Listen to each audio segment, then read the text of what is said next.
Nous nous retrouvons aujourd'hui pour parler des grèves du Creusot. N'oublie pas de lâcher un petit pouce bleu à la fin de la vidéo si celle-ci t'a plu. Neveu d'un général député et ministre de la Guerre, Eugène Schneider, né en 1805 et décédé en 1875, débute comme employé dans une maison de commerce, puis dans la banque du baron Seyer où travaillait son frère aîné. Après avoir dirigé les forges de Bazeilles, il s'associe en 1836 à son frère Adolphe, nommé directeur gérant de l'ancienne fonderie royale de Creusot. Pariant sur le développement du chemin de fer, les deux frères impriment une impulsion considérable aux ateliers de mécanique qu'ils étendent à Chalon-sur-Saône et mettent en œuvre des techniques d'avant-garde. Du Creusot sort la première locomotive à vapeur française en 1838, puis les premiers rails et canons en acier. À la mort de son frère en 1845, Eugène le remplace comme directeur. Il entame alors une carrière politique et se fait élire conseiller général puis député d'Autun. Membre du Conseil général des manufactures, il soutient le gouvernement de Guizot. En 1848, il se présente sans succès aux élections à l'Assemblée constituante, puis à l'Assemblée législative. Il est néanmoins ministre de l'Agriculture et du Commerce jusqu'en avril 1851, dans le ministère formé le 22 janvier 1851 par Louis-Napoléon Bonaparte. Après le coup d'État du 2 décembre, auquel il se montre favorable, il est candidat officiel en Saône-et-Loire en février 1852 et député constamment réélu jusqu'en 1870. Il devient vice-président du corps législatif, puis en 1867 président. Toutefois, il s'opposa à la politique autoritaire de Rouher et fut partisan d'une évolution parlementaire. La chute du Second Empire mit fin à ses activités politiques, mais il continua de jouer un rôle important dans la vie économique comme dirigeant du Creusot et comme régent de la Banque de France. Au XIXe siècle, les usines Schneider au Creusot sont les plus grandes de France. Pendant 30 ans, de 1871 à 1899, la paix sociale y est solidement établie, facilitée tout à la fois par la croissance soutenue, le calme des ouvriers satisfaits d'appartenir à une grande entreprise à la pointe du progrès, et par le paternalisme des dirigeants soucieux du niveau de leur vie, de leurs employés et de leur formation professionnelle. Cependant, en 1898, toute une série de changements entraîne un bouleversement de la situation. Les radicaux gagnent les élections de mai. Eugène II Schneider, nouveau patron trop absorbé par ses tâches parisiennes, accède à la tête de l'entreprise. L'afflux des commandes entraîne une accélération des cadences de travail et aussi des profits dont les ouvriers sont irrités de ne rien percevoir. La question de la création d'un syndicat est à l'ordre du jour. De mai 1899 à juillet 1900, les usines du Creusot connaissent plusieurs accès de grève, notamment entre le 31 mai et le 2 juin, puis entre le 20 septembre et le 1er octobre. Le 24 septembre 1899 a lieu une grande manifestation réunissant plus de 7000 personnes, au cours de laquelle les Creusotins remercient leurs voisins de Montchanin pour leur soutien. Eugène Schneider peut être considéré comme l'archétype de l'industriel paternaliste qui a révolutionné le monde du travail. En plus d'être patron de l'entreprise, il est également maire du Creusot, ce qui lui donne une très grande emprise sur le territoire et ses ouvriers. Il développe en cela une vraie ville et gère toute la ville courante de ses habitants et ouvriers afin de les fixer sur place et d'obtenir la paix sociale. Les ouvriers habitent en location dans les cités Schneider, puis comme propriétaires dans des petites maisons individuelles avec jardin, construites à crédit. La présence d'un jardin n'est pas due au hasard. Pour lui, il s'agit de conserver un lien avec la terre pour les ouvriers, qui viennent souvent du monde rural tout en éloignant les ouvriers des bars. De plus, les enfants sont élevés dans l'école communale fondée par Schneider et se font soigner gratuitement à l'hôpital. Les ouvriers, eux, donnent 2,5% de leur salaire pour une caisse de prévoyance. Bref, sous un système social qui est mis en place pour les biens des ouvriers, de telle sorte que la ville ne possède ni cour de justice, ni gendarmerie. Mais l'omnipotence de Schneider a un coût. Le droit de grève n'est pas assumé. En effet, en 1850 et en 1870, les grèves sont sévèrement réprimées. Les ouvriers sont licenciés et Schneider impose son influence pour que les usines voisines ne les embauchent pas. Les ouvriers demandent à gérer eux-mêmes leur caisse de prévoyance. Eugène Schneider fait mine d'accepter, mais désigne leur contremaître acquis à sa cause pour s'en occuper.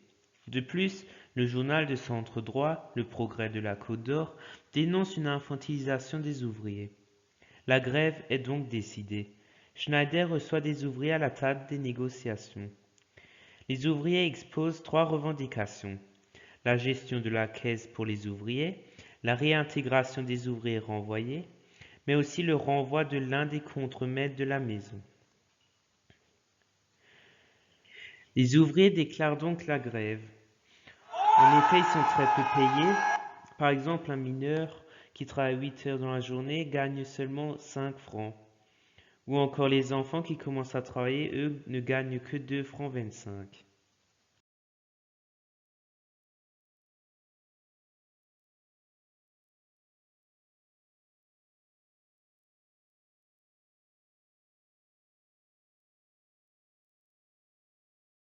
Depuis 1868, un groupe de jeunes ouvriers, de petits commerçants et artisans fait une active campagne républicaine.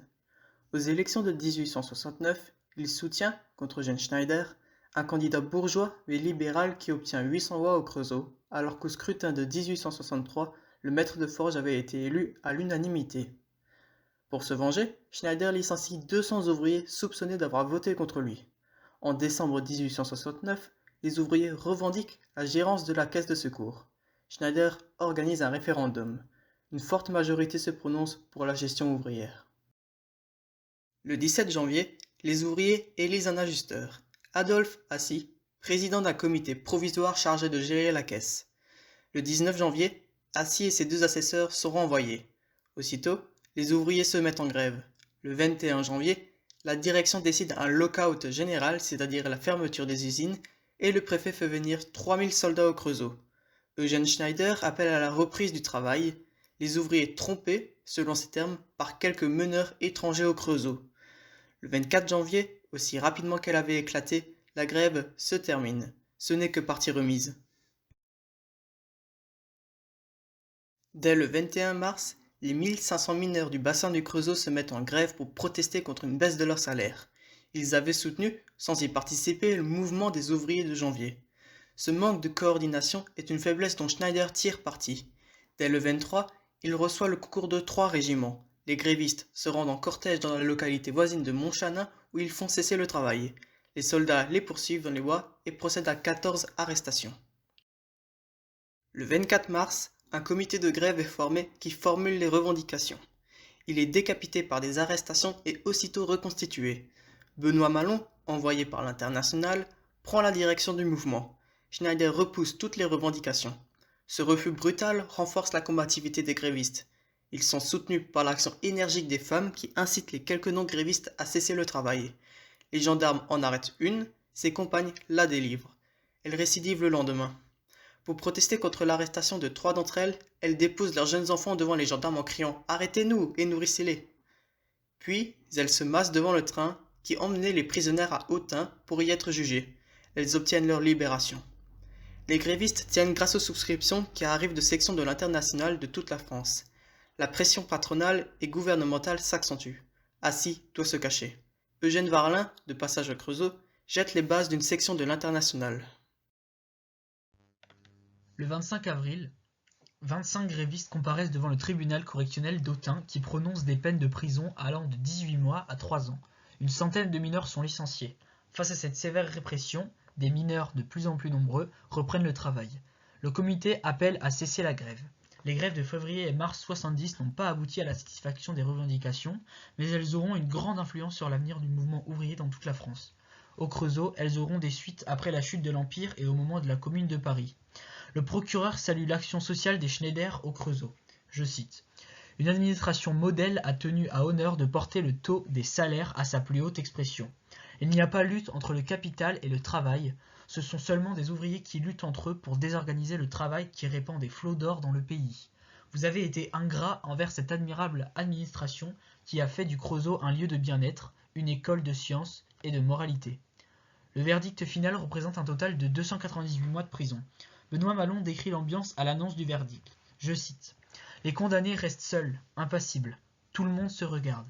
Bientôt les femmes, les mères de famille éclatent en sanglots, demandant à grands cris qui nourrira leurs enfants. Le public sort indigné. Les femmes, avec l'énergie du désespoir, refusent de sortir et poussent des cris plus terrifiants que jamais. Au Creusot, la nouvelle du jugement consterne les quartiers ouvriers. Peu à peu, des ouvriers reprennent le travail alors que d'autres partent ailleurs. En 1899, les usines Schneider du Creusot, spécialisées dans la production d'acier Bessemer, constituent la première concentration industrielle du pays. Le paternalisme à l'œuvre vaut à la ville-usine de s'être imposée comme un espace de paix sociale que rien n'est venu troubler depuis 71. 3 grèves se succèdent pourtant de mai 1899 à juillet 1900, sous l'effet conjoint d'une accélération des cadences et de l'accession d'Eugène de Schneider à la direction de l'entreprise. Dans un contexte politique rendu favorable par les visées sociales du Waldeck-Rousseau, les ouvriers revendiquent de pouvoir se syndiquer. Ils cessent le travail en mai et constituent leur syndicat. Le 2 juin, Eugène Schneider paraît céder à leurs revendications. Le travail reprend.